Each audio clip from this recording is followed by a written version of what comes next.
බලන්න මොකද වෙන්නේ කියලා එක එක වචනයක් හොඳේ. දැන් මේක මතක තියාගන්න. අයිස් ශබ්දයෙන් අවසන්වන වචන. පාඨශාලේ මොකද කරන්නේ? පාඨශාලේ ඉල්. දැන් ඉල් දානකොට මේ යන දානවද? නෑ අපි බලමු එහෙනම් පාඨශාලේ ඉල්.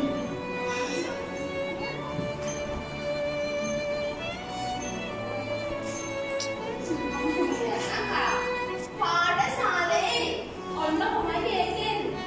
හරිද? දැන් මම තුන් ආකාර විදිහකට කියලා දුන්නා. කෝයිල් කොහොමද කියන්නේ?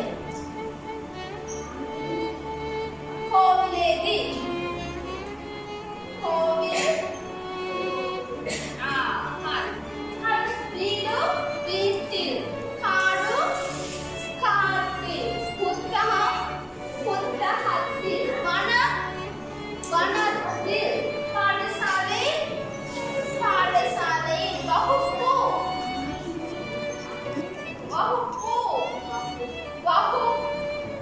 වහුප්පිල් හරිද?